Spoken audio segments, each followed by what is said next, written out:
Next is listening. Listening किसे कहते हैं? The active process of receiving aural stimuli by hearing, selecting, attending, understanding, evaluating and remembering. Continuously जब आपके कानों को आवाज़ मिलती रहे, वो सुनते रहें, सिलेक्ट करते रहें कि उन्हें चूज़ करते रहें कि उन्हें क्या सुनना है क्या नहीं, अटेंशन देते रहें, अटेंड करते रहें, उस चीज़ को समझते रहें, इवेल्युएट करते रहें और उसको याद करते रहें, that is the process of listening. Logos, logos भी अगेन एक एरिस्टोटल का कॉन्सेप्ट है, एरिस्टोटल अ ग्रीक फिलोसोफर। सो ये भी परसुएशन से रिलेटेड ही है। इसका मतलब है प्रूफ और apparent proof provided by the words used in the speech. अगर कोई स्पीच दे रहा है और उसके बीच में वो कहते हैं कि हमने ये पहली बार नहीं किया, उस फेमस इंसान ने ऐसे किया था और उनकी कंट्री में सब कुछ अच्छा। फॉर एग्जांपल अब कोविड-19 वाला एक एग्जांपल ले लीजिए। जब इंडिया में लॉकडाउन लगा तो बाहर इंडिया ने एग्जांपल दिया कि चाइना जैसी कंट्रीज़ ने लॉकडाउन लगाया है, तो लॉकडाउन बहुत इंपॉर्टेंट है। सो क्या एक आपको स्पीच में एक एग्जांपल दिया जा रहा है कि दूसरे इंसान ने या दूसरी कंपनी या दूसरे कंट्री ने ऐसा किया है, तो इसलिए हम भी कर रहे हैं। सो इस तरह के जो एग्जांपल्स होते हैं उन एग्जांपल्स को लोगोस बोलते हैं। परसुएशन ऑफ कोर्स ये ऐसे एग्जांपल आपको मनाने के लिए, परसुएड करने के लिए दिए जाते हैं, लेकिन उन एग्जांपल्स को, उन प्रूफ्स को लोगोस कहते हैं। Main streaming. So main streaming media, हम सबको पता है कि मेन स्ट्रीमिंग क्या होता है। Argues that heavy television viewing diminishes differences in perception of reality caused by demographic and social factors. The effect of television is in stabilizing and homogenizing views within a society. So mainstreaming का मतलब कि जब किसी demographic या social factor की वजह से लोगों के परसेप्शन ऑफ रियलिटी में कि सच क्या है, इसके बीच में डिफरेंसेस आने लगते हैं। जैसे कि आपने टीवी देखा और टीवी की वजह से कोई इंसिडेंट हुआ, तो उसके बारे में लोगों की अलग अलग सोच बनने लगती है कि नहीं ऐसे नहीं, ऐसे हुआ होगा। लेट्स से कि कोई फेमस सेलिब्रिटी जो है, उनको पुलिस पकड़ कर ले गई और अभी वजह क्लियर नहीं है कि किस वजह से पकड़ कर ले गई है। तो कुछ लोगों का परसेप्शन होगा कि नहीं उनको फंसाया गया है, और कुछ का परसेप्शन होगा कि नहीं सारे सेलिब्रिटीज़ ही ख़राब होते हैं। सो टेलीविज़न की वजह से जब इस तरह के इफ़ेक्ट्स बनाए जाते हैं, और कई बार इसका यूज़ अपोजिट के लिए भी होता है कि लेट्स से कोई नेशनल फेस्टिवल है, सो आप सब लोगों को इस तरह की चीज़ें दिखाई जाएंगी कि नहीं देश हित के लिए हो रहा है, सब कुछ हो रहा है। So all these effect of television कि जब आपके व्यूज़ को स्टेबलाइज करने के लिए या डिफरेंसेस क्रिएट करने के लिए जब दिखाया जाता है, that is mainstreaming. Mass communication किसे कहते हैं? Mass communication we already know, but still let's see the example. The process by which complex organization with aid of one or more machines produces and transmits public messages that are directed large heterogeneous and scattered audience communication to large audiences which is mediated by electronic और print media. So जब एक process जिसके बीच में complex organisation मतलब कि simple नहीं होता, बहुत सारे पार्ट होते हैं उस ऑर्गेनाइजेशन के, वो एक मशीन या एक से ज़्यादा मशीन की वजह से प्रोड्यूस करते हैं और मैसेज भेजते हैं, पब्लिक मैसेज ज़्यादा नंबर ऑफ लोगों को, पीपल को, ऑडियंस को भेजते हैं। हेट्रोजेनस ऑडियंस को, हेट्रोजेनस ऑडियंस मतलब कि कुछ फिक्स नहीं होता कि एक ही तरह की ऑडियंस होगी या कैसी ऑडियंस होगी। और कम्युनिकेशन जो है वो इलेक्ट्रॉनिक या प्रिंट मीडिया की वजह से बहुत सारे लोगों से किया जाता है। फॉर एग्जांपल अब न्यूज़पेपर पब्लिश हुआ, ठीक है, अब वो न्यूज़पेपर कौन पढ़ेगा इसका तो कुछ डिसीजन नहीं है ना, जिसके भी हाथ न्यूज़पेपर लगे वो पढ़ा, बच्चा, बूढ़ा, औरत, अंकल, सब, हर कोई न्यूज़पेपर पढ़ सकता है। सेम टीवी के साथ है, टीवी में जो भी न्यूज़ आ रही है उसे कोई भी देख सकता है। So television, news, radio, they are part of the mass communication. Mass media, the channels of mass communication, जिस चीज़ों के थ्रू मास कम्युनिकेशन किया जाता है उसे मास मीडिया बोलता है। फॉर एग्जांपल न्यूज़, टीवी और न्यूज़पेपर, इन सब के थ्रू कम्युनिकेशन करने को मास कम्युनिकेशन कहेंगे। लेकिन इन सारी जो ज़रिए हैं, जैसे कि टीवी हो गया, न्यूज़पेपर हो गया, मैगज़ीन हो गई, ये सारी जो ज़रिए हैं इन सबको मास मीडिया बोलते हैं। So sociologically speaking, in modern times the community has been replaced by a mass, a set of autonomous and disconnected individuals with little sense of community. The mass media then is that media, radio, television, newspaper, etc., which are targeted at the mass rather than at the specific group of community. So एक specific group of community से बात, for example अगर class में कुछ बात हो रही है, so वो स्पेसिफिकली एक ग्रुप है कम्युनिटी का, ग्रेजुएशन स्टूडेंट है, पोस्ट ग्रेजुएट स्टूडेंट है, अगर क्लास में लेक्चर दिया जा रहा है तो वो फर्स्ट ईयर के स्टूडेंट के लिए, सेकेंड ईयर के स्टूडेंट के लिए एक पर्टिकुलर कम्युनिटी है। लेकिन जब मास मीडिया में मास कम्युनिकेशन जो होता है वो हर किसी के लिए होता है, उससे कोई भी देख सुन या समझ सकता है। Next is mechanistic organization. An organization structure in which people perform specialized job, many rigid rules are imposed and authority is vested in a few top ranking officials. So ऐसी ऑर्गेनाइजेशन जिसके बीच में टॉप रैंकिंग जो official हैं उन्हीं के पास authority होती है, और उसके अलावा हर किसी का अपना प्रॉपर एक स्ट्रक्चर होता है कि वो सिर्फ यही काम करेंगे, और बहुत सारे रूल्स जो हैं वो उनके ऊपर लगाया जाता है। लेट्स से कि अगर इंडियन इंटेलिजेंस एजेंसीज़ हैं, रॉ है, आईबी है, अगर इस तरह की एजेंसीज ली जाएँ या फॉरेन एजेंसीज ली जाएँ, तो वहाँ पर्टिकुलरली गिवन है कि ये इंसान यही काम करेगा। हॉस्पिटल्स हैं तो वहाँ पे भी बहुत ज़्यादा गिवन है कि जो डॉक्टर है एनेस्थीसिया देंगे वो एनेस्थीसिया ही देंगे, जो गायनेकोलॉजी वाले डॉक्टर हैं वो गायने ही अटेंड करेंगे, गायने पेशेंट से अटेंड करेंगे, जो ऑर्थोपेडिक्स वाले हैं वो ऑर्थोपेडिक्स ही अटेंड करेंगे। तो इस तरह से पूरे रूल्स एंड रेगुलेशंस बहुत ज़्यादा स्ट्रिक्टली इम्पोज्ड हैं।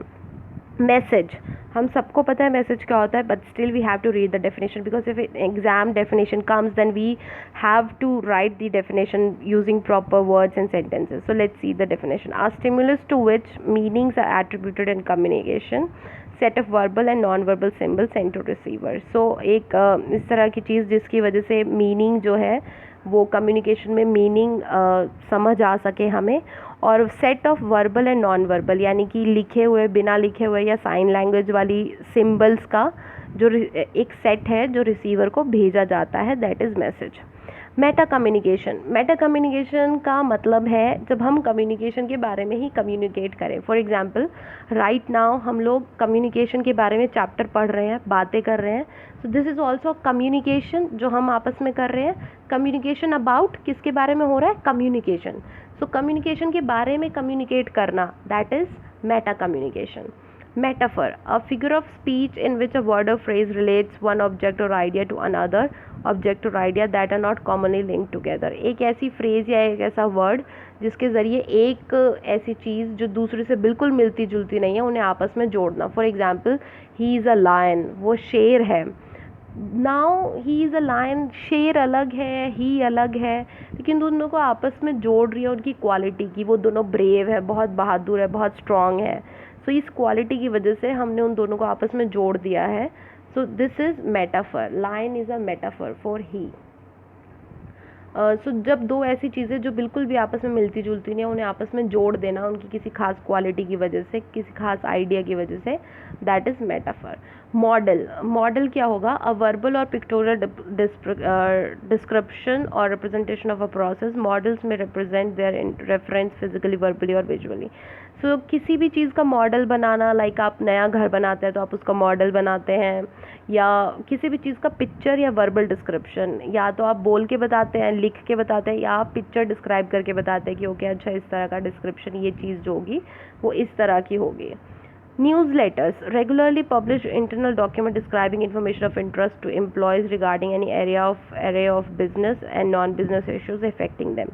तो न्यूज़लेटर जो हैं वो किसी भी ऑर्गेनाइजेशन में पब्लिश होने वाले ऐसे डॉक्यूमेंट हैं जो वहाँ के एम्प्लॉई के इंटरेस्ट से रिलेटेड, यानी कि उनके मतलब से रिलेटेड बातें जो हैं, बिजनेस से रिलेटेड या बिना बिजनेस से रिलेटेड बातें उसमें पब्लिश की जाती हैं। अगर आपको किसी कंपनी का न्यूज़लेटर पढ़ना है, so just pick up one famous company, let's say कि आपने BMW कंपनी जो है वो पिक करिए, आप उनकी वेबसाइट पे जाइए, उनके नीचे न्यूज़लेटर्स दिए होते हैं, वो फ्री में सबके लिए अवेलेबल होता है, आप खोल के पढ़िए, आपको कंपनी के बारे में इंफॉर्मेशन मिलेगी।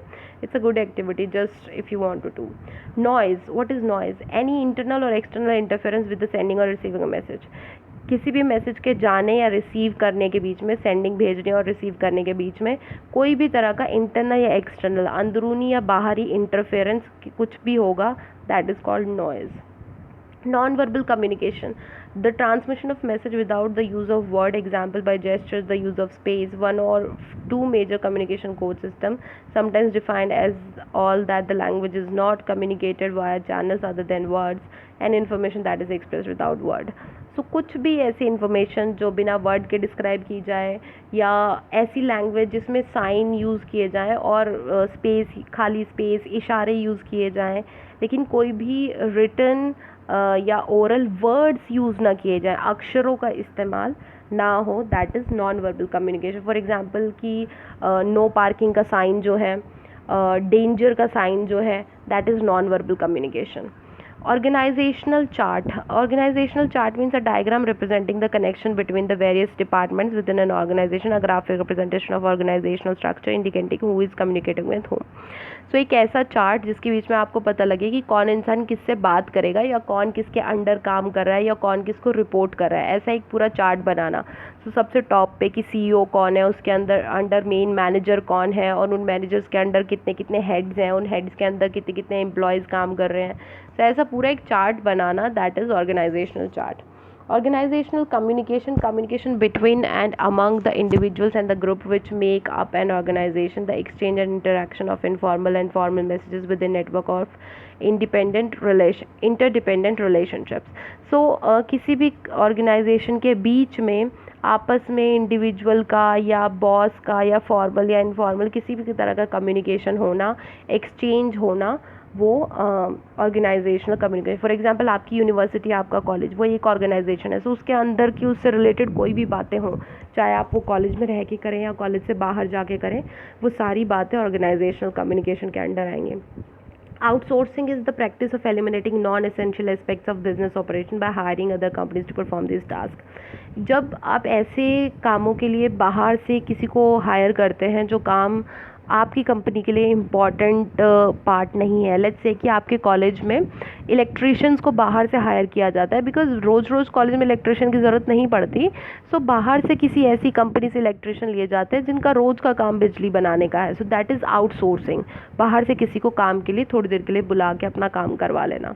Para language means vocal but non verbal, यानी कि dimension of speech, the manner in which something is said rather than what is said, the way we vocalize or say the words we speak.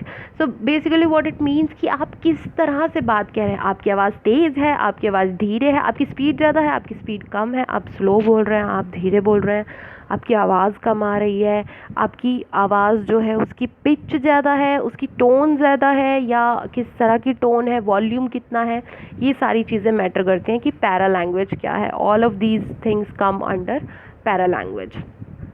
सो किस manner में किस तरह से कोई बात कही गई है, that is para language. Pathos again Aristotle का एक कॉन्सेप्ट है, फिर से परसुएशन से रिलेटेड, बट क्या चीज़, the emotive aspect of speech and audience. जब किसी स्पीच के ज़रिए ऑडियंस के बीच में जज्बात, इमोशंस जगाए जाते हैं। फॉर एग्जांपल जब आपको कोविड-19 के बारे में प्राइम मिनिस्टर स्पीच देते हैं तो आपको कभी इंडिपेंडेंट होने के लिए बोलते हैं, कभी आपको बोलते हैं कि हमें ही देश बचाना है, देश चलाना है, पक्षियों को पानी दीजिए, एक दूसरे के हेल्प। सो आपके अंदर इमोशंस जगाए जाते हैं और उन इमोशंस के जगाने को, उस एस्पेक्ट को ही, उस चीज़ को ही हम पैथोस बोलते हैं। Then comes plagiarism we all know कि इलीगल वे में किसी चीज़ की कॉपी करना, किसी और की इन्फॉर्मेशन या लैंग्वेज या आइडियाज़ को बिना उनकी मर्जी के साइट करना या अपने काम में यूज़ करना, that is plagiarism. Prejudice, I'm not reading these definition, I'm very quickly like just explaining their meanings. So prejudice का मतलब होता है कि जब आपने पहले से ही किसी चीज़ के बारे में स्टीरियोटाइप, पॉजिटिव या नेगेटिव आइडिया अपने माइंड में बना लिया हो, आपने खुद से उनके बारे में जजमेंट बना लिया हो। फॉर एग्जांपल कि अब अगर आपने किसी इंसान को सामने देखा कि वो पैरों में चप्पल डाल के, और लेट्स से कि कोई लड़की है तो उसने सूट वगैरह डाला हुआ है, बहुत चुन्नी दुपट्टा वगैरह लिया हुआ है, और अगर कोई लड़का है तो उसने कुर्ता पजामा वगैरह डाला हुआ है, सो गले में गमछा वगैरह डाला है। So we will just make a stereotype कि ये लोग गवार हैं, ये पढ़े लिखे नहीं होंगे, इन्हें इंग्लिश नहीं आती होगी, just make the stereotypical understanding. इसी तरह से वी हैव दिस आइडिया कि जितने भी अफ्रीकन लोग हैं, most of them are fraud, and जितने भी ब्रिटिश, वाइट या इंग्लिश या अमेरिकन लोग हैं, all people are good people, and we have this idea that all Canadian people are good people और Indian people are patriotic. So these kind of ideas, ये prejudice हैं जब आप किसी चीज़ के बारे में पहले से ही अपने मन में कोई धारणा बना लें, दैट इज़ प्रेजुडिस। प्रॉक्सिमिक्स का मतलब है study of space and distance, की कम्युनिकेशन करते हुए जब स्पेस और दूरी का मतलब जगह और दूरी का जो ध्यान रखा जाए उसे प्रॉक्सिमिक्स बोलते हैं। फॉर एग्जांपल अगर आप दो इंसान बात करें तो आपको कितना डिस्टेंस बना के रखना चाहिए, अगर आप किसी अनजान इंसान से बात कर रहे हैं तो आपको कितना डिस्टेंस बनाना, अगर आप अपने बेस्ट फ्रेंड या फैमिली मेम्बर से बात कर रहे हैं तो कितना डिस्टेंस बनाना है, आप पब्लिक में बात कर रहे हैं तो कितना डिस्टेंस बनाएंगे, आप प्राइवेट में बात कर रहे हैं तो कितना डिस्टेंस बनाएंगे, that all comes under proxemics.